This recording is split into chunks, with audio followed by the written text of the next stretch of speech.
नमस्कार, आप देख रहे हैं न्यूज़ वन इंडिया। मैं हूं आपके साथ ऋतु तोमर। बुलेटिन की शुरुआत करेंगे। यूपी विधानसभा उपचुनाव के नतीजे का आज दिन है। 7 विधानसभा सीटों पर वोटों की गिनती होगी आज और सुबह 8 बजे से शुरू होगी वोटों की गिनती। तो न्यूज़ वन इंडिया पर देखिए सबसे तेज नतीजे। तो यूपी विधानसभा उपचुनाव के नतीजे का दिन आज काउंटिंग होगी और आपको बता दें कि 3 नवंबर को मतदान डाले गए थे। तो 3 नवंबर को वोटिंग हुई थी और उसके बाद आज 10 नवंबर को 7 सीटों पर काउंटिंग होने वाली है और सबसे तेज नतीजे न्यूज़ वन इंडिया पर आप देख सकते हैं।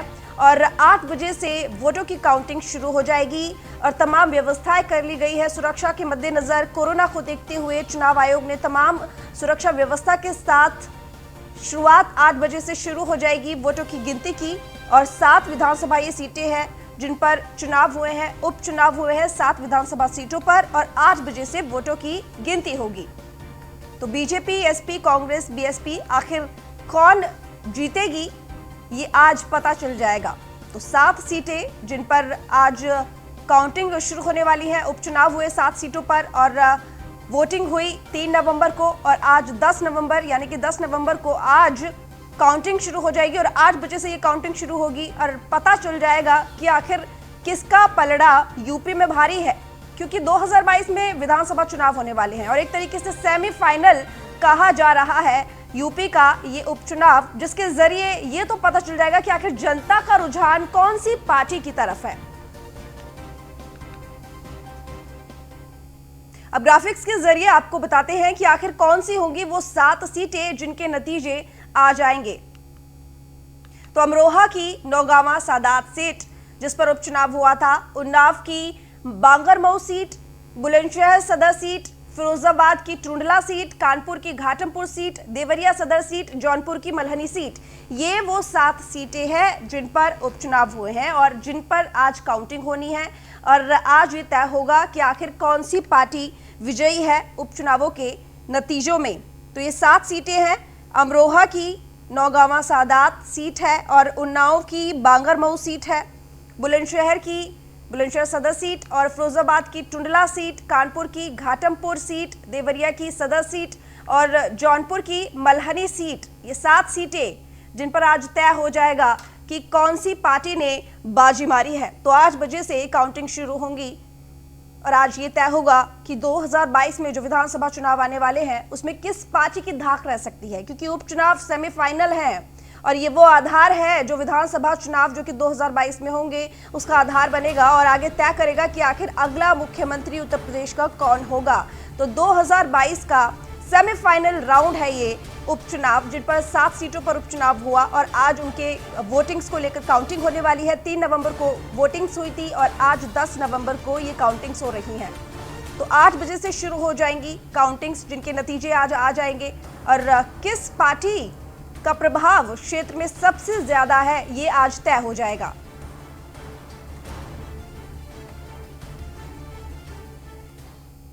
तो आज बिहार में भी विधानसभा चुनाव के नतीजे आने वाले हैं। सुबह 8 बजे से वोटों की गिनती शुरू होगी। सभी 243 विधानसभा सीटों के नतीजे आ जाएंगे। मतगणना को लेकर सुरक्षा के कड़े इंतजाम किए हुए हैं। बीजेपी का दावा महागठबंधन हार रहा है और आपको बता दें कि सुबह 8 बजे से वोटों की गिनती शुरू होगी। 3 चरण में बिहार के ये विधानसभा चुनाव संपन्न हुए हैं। वोटिंग्स हो चुकी हैं 3 नवंबर यानी कि 27 अक्टूबर, उसके बाद 3 नवंबर, फिर 7 नवंबर। 3 चरणों में ये मतदान संपन्न हुए और अब 10 नवंबर को वोटिंग यानी कि वोटिंग की काउंटिंग आज होगी और 8 बजे से ये काउंटिंग होनी शुरू हो जाएगी। तो बिहार में विजयी पार्टी कौन होगी, किसके सर पे सजेगा मुख्यमंत्री का ताज, ये आज तय हो जाएगा।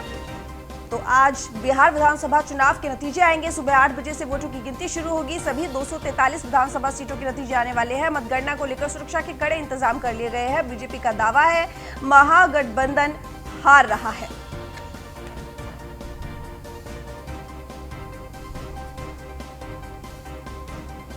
तो बता दें आपको कि 38 जिलों में 55 काउंटिंग सेंटर बनाए गए हैं। चुनाव आयोग ने राज्य की 243 विधानसभा सीटों की मतगणना के लिए बिहार के 38 जिलों में 55 काउंटिंग सेंटर बनाए हैं और बिहार राज्य निर्वाचन आयोग के मुताबिक पूर्वी चंपारण, सिवान, बेगूसराय और गया में 3-3, नालंदा और बांका, पूर्णिया, भागलपुर, दरभंगा, गोपालगंज, सहरसा में 2-2 मतगणना केंद्र बनाए गए हैं। अब यूपी विधानसभा उपचुनाव के नतीजे भी आज आने वाले हैं। उनका भी आज दिन है। 7 सीटों पर उपचुनाव हुए और काउंटिंग आज होने वाली है। 8 बजे से शुरू हो जाएगी वोटों की काउंटिंग, वोटों की गिनती और सबसे तेज नतीजे न्यूज़ वन इंडिया पर आप देख सकते हैं। ये 7 सीटें हैं जिन पर उपचुनाव हुए। 3 नवंबर को उपचुनाव हुए और आज उनकी काउंटिंग है, आज उनकी गिनती होगी। तमाम व्यवस्थाएं चुनाव आयोग ने कर रखी हैं और कोविड-19 को लेकर, सुरक्षा व्यवस्था को लेकर ये तैयारियां की हुई है। तो 8 बजे से वोटों की गिनती शुरू हो जाएगी।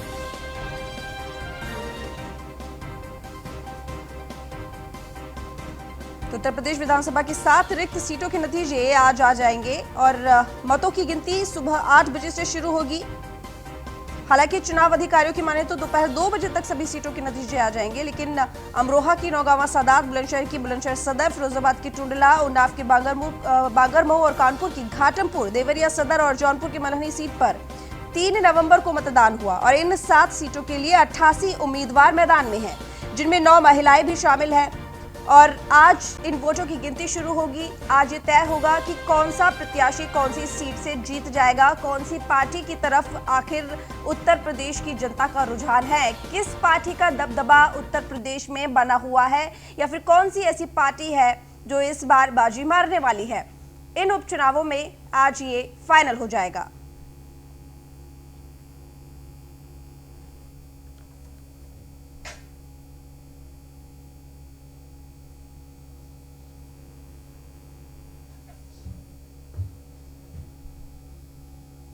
संवाददाता जुड़ चुके हैं हमारे साथ। देवेंद्र खरे जौनपुर से, मोहसिन खान हमारे साथ जुड़े हुए हैं अमरोहा से। देवेंद्र, आपसे पूछना चाहेंगे क्योंकि 8 बजे से वोटिंग की काउंटिंग शुरू हो जाएगी और किस तरह का माहौल है, कौन सी प्रत्याशी की अगर बात करें तो किस पार्टी का दबदबा कायम रहने वाला है, चुनाव आयोग की किस तरह की तैयारियां हैं, ओवरऑल क्या स्थिति है वहां पर, आपसे जानना चाहेंगे। जी आपको बता दें, अब से कुछ ही देर में यहाँ मतगणना चालू हो जाएगी और यहाँ सुरक्षा व्यवस्था के काफी इंतजाम किए गए हैं। ऐसा माना जा रहा है कि अब की ये देखा जा रहा है कि समाजवादी पार्टी हैट्रिक लगा पाती है कि नहीं लगा पाती है, ये देखने वाली बात हो। लेकिन यहाँ निर्दल प्रत्याशी धनंजय सिंह जो लगातार चर्चा में है और इनका प्रबल दावेदार में भी गिनती आ रही है कि ये चुनाव जीत सकते हैं। लेकिन यहाँ पर यादव बाहुल्य क्षेत्र होने के नाते यहाँ समाजवादी हैट्रिक लगा सकती है, इसका भी अंदेशा कोई नहीं बता सकता।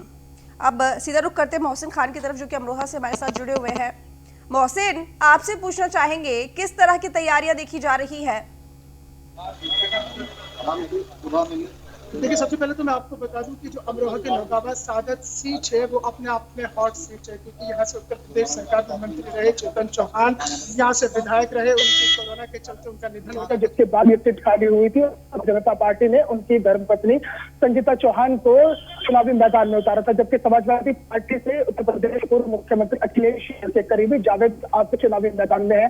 इनको मिलाकर नौगांवा सादत सीट पर जो मुकाबला देखने मिल सकता है, संभव बताई जा रही है कि समाजवादी पार्टी और भारतीय जनता पार्टी के बीच का मुकाबला होने वाला है। तैयारियों की जहां तक बात है तो जिला प्रशासन अमरोहा ने सारी तैयारियां पूरी कर ली है। 8 बजे करना शुरू होगी। कुल 636 जो पुलिस फोर्स है यहाँ पर तैनात किया गया है, जिसमें 2 कंपनी पीएससी, इसके अलावा 3 डिप्टी एसपी और दरोगाओं के अलावा इंस्पेक्टर और भारी मात्रा में पुलिस पीएससी बल को तैनात किया गया है। 14 टेबल लगाई गई है जिन पर गणना होनी है और यही उम्मीद जताई जा रही है साफ हो जाएगी कि आखिरकार सेमीफाइनल तक होगा। यहाँ मैं एक बात आपको ये जरूर बता दूं कि जम्मू कश्मीर के जवान और इधर चलते हैं मुराद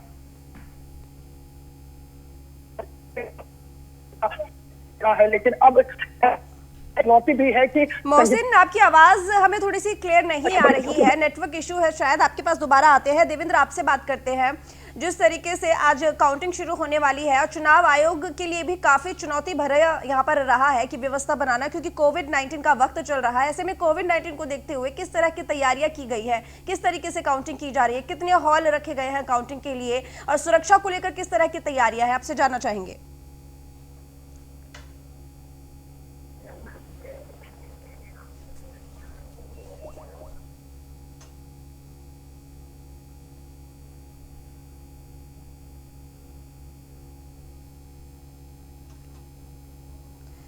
ठीक, देवेंद्र की शायद आवाज देवेंद्र तक हमारी नहीं पहुंच पा रही है। सौरभ उपाध्याय से बात करते हैं जो कि फिरोजाबाद से हमारे साथ जुड़े हुए हैं। सौरभ, फिरोजाबाद में किस तरह की व्यवस्था है, क्योंकि कोविड-19 है और काफी चुनौती भरा रहा है, थोड़ी देर में वोटिंग्स की गिनती शुरू हो जाएगी, किस तरह का माहौल है अभी? देखिए, सुबह 8 बजे से गिनती शुरू हो जाएंगी और उसके लिए पूरी तैयारी प्रशासन ने कर रखी है। पुलिस की चाक चौबंद व्यवस्था के बीच में ये मतगणना होगी।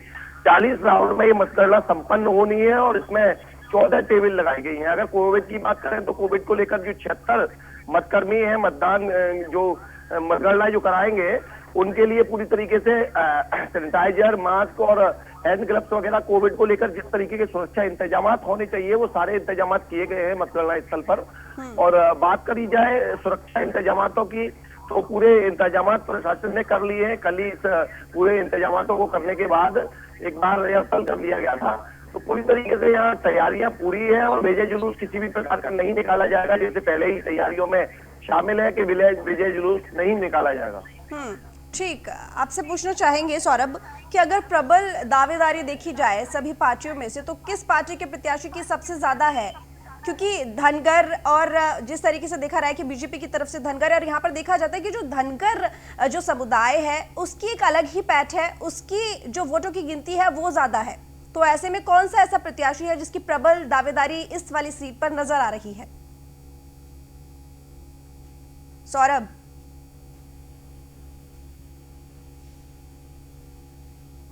अब बात की जाए कि प्रबल दावेदारी किसकी है, तो इसमें सबसे ज्यादा वोट जो है वो जाटव समाज का है और धनगर समाज का है। तो निश्चित रूप से जाटव समाज के धनगर समाज पर सबकी निगाहें टिकी हुई है, इसीलिए समाजवादी पार्टी और भारतीय जनता पार्टी ने धनगर को प्रत्याशी बनाया है अपना। और यहाँ सीधे तौर पे अगर आंकड़ों की बात की जाए तो आंकड़ों के अनुसार भारतीय जनता पार्टी के प्रत्याशी और बहुजन समाजवादी पार्टी के प्रत्याशी के बीच ये फाइट देखी जा रही है अब तक के जो आंकड़े हैं। और स्थिति लगभग मैं समझता हूँ 8 बजे ये मतगणना शुरू होगी और 1 बजे के बाद स्थिति साफ हो जाएगी। दोपहर बाद लगभग स्थिति साफ होती नजर आएगी। तो यहाँ फिलहाल फाइट की अगर बात की जाए तो भारतीय जनता पार्टी के जो प्रेमपाल सिंह धनगर हैं और महाराज सिंह धनगर भी इस फाइट में कहीं ना कहीं शामिल है, लेकिन बसपा और भारतीय जनता पार्टी के बीच ये फाइट देखी जा रही है। ठीक, अब सीधा रुख करते हैं अमरोहा से। मोहसिन भी हमारे साथ जुड़े हुए हैं। सौरभ बने रहिए आप हमारे साथ। मोहसिन, आपसे जानना चाहेंगे क्योंकि असल में ये होता है रुझान बहुत जल्दी आ जाते हैं 9 या 10 बजे तक, लेकिन इस बार कहा जा रहा है कि रुझान में थोड़ा सा टाइम लग सकता है। मोहसिन, देखिए, निश्चित रूप से रुझान जो होता है कि ईवीएम से जब गिनती शुरू होती है तो जो शुरुआत के 2 घंटे होते हैं उसमें ही ये तस्वीर धीरे धीरे साफ होने लगती है कि आखिरकार उस सीट पर कौन सा प्रत्याशी आगे चल रहा है और कितने मतों से आगे चल रहा है। लेकिन इस बार ये संभावना जताई जा रही है कि थोड़ा सा वक्त लग सकता है, क्योंकि सबसे पहले डाक मत पत्रों की गिनती होगी, यानी कि जो डाक से वोट डाला जाता है उसकी पहले गिनती होगी और उनकी गिनती होने के बाद फिर ईवीएम मशीन को एजेंट जो बनाए गए हैं प्रत्याशियों के उनके सामने उन मशीनों को खोला जाएगा। स्ट्रॉन्ग रूम से लाने में जो वक्त लगेगा, यानी कि शुरुआत का जो 1 घंटा है वो थोड़ा तैयारियों में निकल जाता है। लेकिन अगर हम बात करें अमरोहा की नौगावा सादत सीट की, जो अपने आप में एक हॉट सीट है और सभी की नजरें इस सीट पर टिकी हुई है, क्योंकि चेतन चौहान जिन्होंने क्रिकेट के मैदान पर विरोधियों के छक्के छुड़ाए हैं और एक सियासी पिच पर भी उन्होंने एक अच्छी पारी खेली है, ऐसे में उनकी सीट को बचाने की जिम्मेदारी उनकी धर्मपत्नी संगीता चौहान और भारतीय जनता पार्टी के कंधे पर है। यहाँ पर अमरोहा की नौगावा सादत सीट पर संगीता चौहान के पक्ष में 40 से ज्यादा मंत्रियों और उसके अलावा मुख्यमंत्री, उप मुख्यमंत्रियों ने यहाँ पर सभाएं की और उनके पक्ष में वोट मांगे हैं। जबकि उत्तर प्रदेश के पूर्व मुख्यमंत्री अखिलेश यादव के करीब रहे जावेद आप भी एक बार फिर से अपनी किस्मत आजमा रहे हैं। ऐसे में ये उम्मीद जताई जा रही है कि समाजवादी पार्टी और भारतीय जनता पार्टी के प्रत्याशियों के बीच में कड़ा मुकाबला होने की उम्मीद है, क्योंकि पिछला जो चुनाव चेतन चौहान के सामने जावेद आप भी लड़े थे उसमें ज्यादा बड़ा अंतर नहीं था, केवल 20,000 वोटों का अंतर था जिससे जावेद आप भी हार गए थे। और ऐसे में उपचुनाव को लेकर जो सरगर्मियां थी और जो जोश हमने मतदान के दिन अमरोहा की नौगावा सादत सीट पर मतदाताओं में देखा था, उससे कहीं ना कहीं ये लग रहा था कि माहौल बदल भी सकता है, कि बदलाव की हवा भी चल सकती है। लेकिन संभावनाओं से इनकार नहीं किया जा सकता है चुनाव में, क्योंकि कभी कोई आगे चलेगा और कभी कोई आगे चलेगा, यानी कि कुल ये संभावना है कि 1 बजे से 2 बजे के बीच में पूरी तस्वीर साफ हो जाएगी। और अगर हम सियासी बिसात की बात करते हैं या सियासी अपने इतिहास की बात करते हैं तो जब आप गढ़मुक्तेश्वर से अमरोहा अमरोहा, संभल, मुरादाबाद, रामपुर, इस बेल्ट की तरफ चलते हैं तो यहाँ पर पिछले चुनाव का अगर इतिहास उठाकर देखें तो समाजवादी पार्टी का खासा दबदबा रहा है। लेकिन जो 2017 का चुनाव हुआ था उसमें योगी मोदी लहर में ये सीटें समाजवादी पार्टी से छिनकर भारतीय जनता पार्टी के खेमे में चली गई थी। तो ऐसे में समाजवादी पार्टी इस कोशिश में रहेगी कि अपने इस वापस दबदबे को कायम करे, क्योंकि पश्चिमी उत्तर प्रदेश में जब गढ़गंगा से हम पश्चिमी उत्तर प्रदेश की तरफ चलते हैं तो वहां पर मिला जुला असर दिखाई देता है, यानी कि गंगा के इस पार और गंगा के उस पार जो है जो पार्टियां हैं उनके ठीक मोहसिन बने रहिए हमारे साथ, आप तीनों बने रहिए हमारे साथ, देवेंद्र भी आप हमारे साथ जुड़े रहिए, सौरभ भी। ब्रेक के बाद एक बार फिर स्वागत है। तो आज उत्तर प्रदेश विधानसभा उपचुनाव के नतीजों का दिन है। 7 विधानसभा सीटों पर वोटों की गिनती आज होगी। सुबह 8 बजे से शुरू हो जाएगी वोटों की गिनती। न्यूज़ 1 इंडिया पर सबसे तेज नतीजे आप देख सकते हैं। तो न्यूज़ 1 इंडिया पर सबसे तेज नतीजे देखने के लिए आपको बता दें कि आप न्यूज़ 1 इंडिया को अपनी स्क्रीन पर, टीवी स्क्रीन पर ओपन करके खोल कर बैठ जाइए और सबसे तेज नतीजे न्यूज़ 1 इंडिया पर आपको दिखाई देंगे। 8 बजे से जो नतीजे हैं वो आने शुरू हो जाएंगे, वोटों की गिनती आनी शुरू हो जाएगी। और साथ ही 7 सीटें हैं जिन पर उपचुनावों के नतीजे आ रहे हैं। 3 नवंबर को ये उपचुनावों के लिए वोटिंग्स हुई थी और 10 नवंबर यानी कि आज वोटों की गिनती शुरू हो जाएगी। हालांकि आपको बता दें कि इन 7 सीटों में से 6 सीटें ऐसी थी जिस पर बीजेपी का दबदबा था, यानी कि बीजेपी की सत्ता थी, बीजेपी काबिज थी, और वही एक सीट ऐसी थी जिस पर सिर्फ सपा का हक था। अब ऐसे में सबसे बड़ी बात ये कि बीजेपी को तो अपनी साख बचानी है ही, लेकिन यहाँ पर सवाल सबसे बड़ा ये है क्योंकि ये एक तरीके से सेमीफाइनल कहा जा रहा है 2022 का। तो जनता का रुझान कैसा है, जनता पर किसकी छाप है, किस पार्टी का प्रभाव सबसे ज्यादा है, आज के नतीजों से ये तय हो जाएगा। क्योंकि एक तरीके से 2022 के विधानसभा चुनावों का ये उपचुनाव जो 7 सीटों पर हुए हैं ये आधार है। और 2022 में कौन सी पार्टी की तरफ रुझान होने वाला है जनता का, कौन सी पार्टी जीत सकती है, एक तरीके से आज ये तय हो जाएगा। तो देवेंद्र खरे हमारे साथ जौनपुर से, मोहसिन हमारे साथ अमरोहा से और सौरभ उपाध्याय हमारे साथ टुंडला से जुड़े हुए हैं। सौरभ आपके पास आते हैं। टुंडला सीट की अगर बात करें तो यहाँ पर यादव और स्वर्ण जो समाज है उसके वोटर्स के लिए कहा जाता है कि एक तरीके से वो निर्णायक होते हैं। प्रत्याशी चाहे जो भी खड़ा हो, लेकिन इन दोनों ही समाज के वोटरों को जो भी लुभा ले वो प्रत्याशी जीत जाता है। तो क्या इस बार भी ये संभव है, क्योंकि बीजेपी की ये सीट रही है, और क्या बीजेपी अपनी साख बचाने में कामयाब होगी, क्योंकि बीजेपी ने अपनी पूरी ताकत झोंक दी है टुंडला सीट पर? बिल्कुल आपने ठीक कहा रितु कि बीजेपी ने यहाँ पूरी अपनी ताकत झोंक दी है। एक बार मुख्यमंत्री से लेकर 3 बार यहाँ दोनों डिप्टी सीएम आए और पूरी ताकत झोंक दी है। तमाम मंत्रियों ने आके सभाएं की हैं और प्रत्याशियों के समर्थन में सभाएं की हैं, जनता को तमाम तरीके के वायदे किए हैं। और उसके बाद देखने वाली बात ये होगी कि बीजेपी के लिए एक बड़ी बात है इस सीट को बचाना और अपनी साख बनाए रखना, क्योंकि यहाँ पे प्रोफेसर एसपी सिंह बघेल विधायक रहने के बाद सत्ता में मंत्री भी रहे और आगरा सांसद हो जाने के बाद ये सीट रिक्त हो गई। तो बिल्कुल आप ये समझिए बीजेपी के लिए इस सीट को अपने पाले में लाने के लिए पूरा ताकत झोंक दी है। तो यह निर्णायक भूमिका की बात करें, जैसे मैं अभी बात कर रहा था कि यहाँ कुल मतदाता जिनमें से 1,80,000 मतदाताओं ने मतदान किया है और सबसे ज्यादा जो मत है वो धनगर समाज और जाटव समाज के हैं। यादव समाज का भी वोट है लेकिन सबसे ज्यादा ये है। तो महत्वपूर्ण भूमिका, जो निर्णायक भूमिका की अगर बात करें तो निर्णायक भूमिका यहाँ पे धनगर समाज का वोट और जाटव समाज का वोट तय करेगा।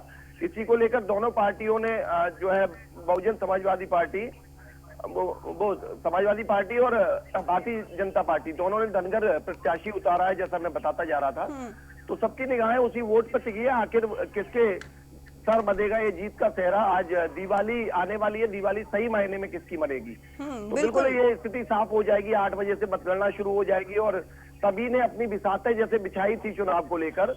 हालांकि यहाँ बहुजन समाजवादी पार्टी से सतीश मिश्रा जो राष्ट्रीय महासचिव है वो आए थे, इसके अलावा कोई और नेता नहीं आया है।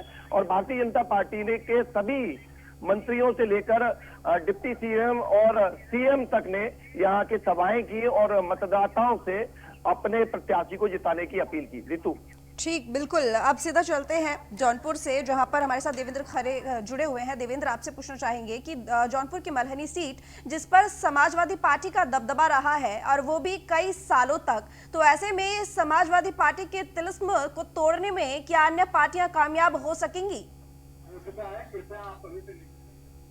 इसलिए आपको बता दें कि अब से थोड़ी देर में ही यहाँ पर खुल जाएगा और नहीं, पहले बैलेट पेपर की काउंटिंग होगी, उसके बाद वीवीपैट की काउंटिंग होगी। अब से थोड़ी देर बाद यहाँ कार्रवाई चालू होगी। अब सब लोग अपने पहुंच चुके हैं, सारे एजेंट पहुंच चुके हैं, सारे कर्मचारी पहुंच चुके हैं, सुरक्षा व्यवस्था की काफी तैयारियां हैं। अब से थोड़ी देर में यहाँ पर गिनती चालू हो जाएगी। जी ठीक है, इस वक्त ये स्थिति है और 8 बजे से ये गिनती होगी। और जिस तरीके से मैंने आपसे एक सवाल यहाँ पर किया, क्योंकि मल्हनी जो सीट है वहाँ पर सपा का दबदबा रहा है सबसे ज्यादा, तो ऐसे में क्या अन्य पार्टियां जीतने में यहाँ कामयाब हो सकती हैं? जी देखिए, समाजवादी पार्टी लगातार 2 बार से विधायक यहाँ पे पार्श्वनाथ यादव जी, उनके निधन के बाद चुनाव हुआ, उनके लड़के लकी यादव हैं।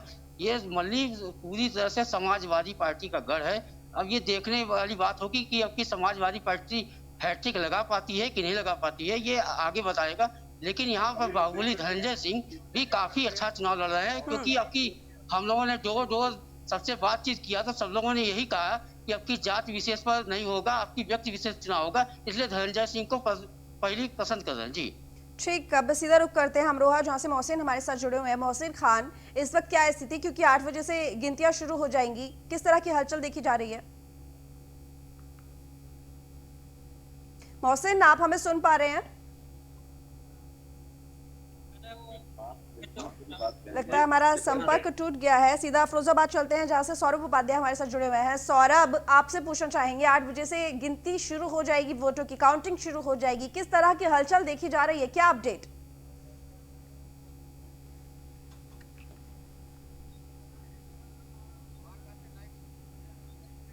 और 14 राउंड टेबल सजाई गई है जिसपे ये मतगणना की जाएगी। सुरक्षा इंतजाम की जैसे मैंने बताया कि पूरे व्यवस्था की गई है। 2 गेट बनाए गए हैं, एक गेट से मत कर्मी जो है वो प्रवेश किए जाएंगे, एक गेट से एजेंटों को प्रवेश मिलेगा। मीडिया गैलरी भी बनाई गई है, तो पूरी व्यवस्था है। कोविड के इंतजाम भी यहाँ पूरी तरीके से किए गए हैं। मतदान कर्मी जो होंगे, जो मतगणना कर्मी, वो जो है पूरी तरीके से सैनिटाइजर, मास्क और उनको हैंड ग्लव्स वगैरह सारी चीजें मुहैया कराई गई हैं। तो पूरे सुरक्षा इंतजाम के साथ ये मतगणना पूरी कराई जाएगी। चाक चौबंद व्यवस्थाएं हैं। प्रेक्षक जो आए हैं उन्होंने भी कल ही इस मंडी समिति जो है टूंडला, उसमें ये मतगणना होनी है, तो वहां का निरीक्षण किया, जिलाधिकारी ने भी किया है और पुलिस मुखिया ने भी, फिरोजाबाद के ने पूरी व्यवस्थाएं चाक चौबंद कर दी है। तो यहाँ मतगणना जिन कर्मियों को करनी है वो प्रवेश कर चुके हैं और कुछ ही देर में ये मतगणना 8 बजे से शुरू होगी। पारदर्शिता के लिए वोटों की गिनती में क्या इस तरह को लेकर किस तरह की तैयारियां हैं, कुछ अलग विशेष प्रबंध किए गए हैं? बिल्कुल, देखिए पारदर्शिता पूरी रहेगी। एजेंट वहां मौजूद रहेंगे और सभी पार्टियों के एजेंट वहां मौजूद रहेंगे। जैसे कि 10 प्रत्याशी अपनी भाग्य आजमा रहे हैं, उसमें से सभी एजेंट वहां मौजूद रहेंगे, सबके सामने मतगणना होगी और इसके लिए कल रिहर्सल भी कर लिया गया है पूरा। तो बिल्कुल अभी इस बजे निष्पक्षता के साथ मतगणना होगी पूरे इसके। ठीक, सीधा जौनपुर चलते हैं, जहां से देवेंद्र खरे हमारे साथ जुड़े हुए हैं। देवेंद्र, वहां पर किस तरह की व्यवस्था बनाई गई है और पारदर्शिता के लिए, नतीजों पर निगरानी रखने के लिए किस तरह की व्यवस्था है? जी आपको बता दें कि यहाँ पर सुरक्षा व्यवस्था काफी यही है और कोविड को ध्यान देते हुए कि कोविड डेस्क बनाया गया है। सभी लोगों को बारी बारी सैनिटाइज करके ही मतगणना स्थल में प्रवेश कराया जा रहा है और यहाँ पर सुरक्षा व्यवस्था की चौक चौबंद व्यवस्था है। अब से थोड़ी देर बाद यहाँ पर मतगणना चालू हो जाएगी। ये 16 प्रत्याशियों का भाग्य का फैसला अब से कुछ ही समय में मिल जाएगा कि कौन मल्ली का ताज बनेगा और कौन मल्ली की जनता किसको विधायक बनाएगी। ठीक, तो अमरोहा की नौगावा सादात सीट का इतिहास अगर आपको बताएं तो 8 बजे शुरू होगी मतगणना और जो अमरोहा की नौगावा सादात सीट रही है वो बहुत अहम है और 8 बजे से इस पर मतगणना शुरू हो जाएगी। मंडी समिति स्थल पर ये काउंटिंग होगी। चुनावी मैदान में है 14 प्रत्याशी। बीजेपी और सपा में कड़ा मुकाबला है। मंत्री चेतन चौहान के निधन के बाद ये सीट खाली हुई थी। बीजेपी से चेतन चौहान की पत्नी संगीता चौहान मैदान में है। सपा से अखिलेश यादव के करीबी जावेद आबदी है प्रत्याशी, तो बसपा से फुरकान और कांग्रेस से डॉक्टर कमलेश मैदान में है। तो मोहसिन खान हमारे साथ जुड़े हुए हैं अमरोहा से। मोहसिन, अमरोहा की नौगावा सादात सीट बेहद खास है और जिस तरीके से यहाँ पर जातीय समीकरण देखा जाता है तो अल्पसंख्यक वोटर्स को यहाँ पर निर्णायक की स्थिति में देखा जाता है और ऐसे में बीजेपी से जो चेतन चौहान की पत्नी मैदान में उतरी है संगीता चौहान, क्या उनकी लोकप्रियता चेतन चौहान की तरह रहेगी या उनका कोई फायदा होने वाला है? क्योंकि बीजेपी ने संगीता चौहान को मैदान में उतारा है और ऐसे में सपा से अखिलेश यादव के करीबी जावेद आबदी है प्रत्याशी। तो ये जो कार्ड है अल्पसंख्यक वाला, ये अखिलेश यादव ने खेल लिया है। ऐसे में बीजेपी क्या फायदा उठा सकती है लोकप्रियता का चेतन चौहान की? लेकिन जो आपने बिल्कुल सही कहा है कि ये सिर्फ बहुत अपने आप में अहम हो जाती है क्योंकि उत्तर प्रदेश सरकार में मंत्री रहे चेतन चौहान यहाँ से विधायक रहे हैं। उन्होंने पूर्व मुख्यमंत्री अखिलेश यादव के करीबी जावेद आबदी को तकरीबन 20,000 वोटों से हराया था। जातीय समीकरणों की अगर हम बात करते हैं तो यहाँ पर तकरीबन 1.25 लाख की तादाद में मुस्लिम मतदाता है। उसके अलावा 50,000 की तादाद में जो है वो जाटा मतदाता है और जाट मतदाता भी तकरीबन 30 से 35,000 की तादाद में है। और जिस बिरादरी से संगीता चौहान आती है यानी कि चौहान मतदाता जो है वो 30 से 35,000 के बीच में है। तो ऐसे जातीय समीकरणों को लेकर जिस तरह से समाजवादी पार्टी ने नौगावा सादत सीट पर अल्पसंख्यक कार्ड खेला था वो कहीं ना कहीं थोड़ा सा पसोपेश में उस वक्त आ गया जब बहुजन समाज पार्टी ने यहाँ से अल्पसंख्यक कार्ड खेल डाला और फुरकान अली को अपना उम्मीदवार बना दिया। तो ऐसे में अगर वोटों का ध्रुवीकरण होता है, अगर मुस्लिम मतदाताओं में जो थे उनका अगर ध्रुवीकरण होता है तो उसका सीधा सीधा फायदा भारतीय जनता पार्टी को मिल जाएगा।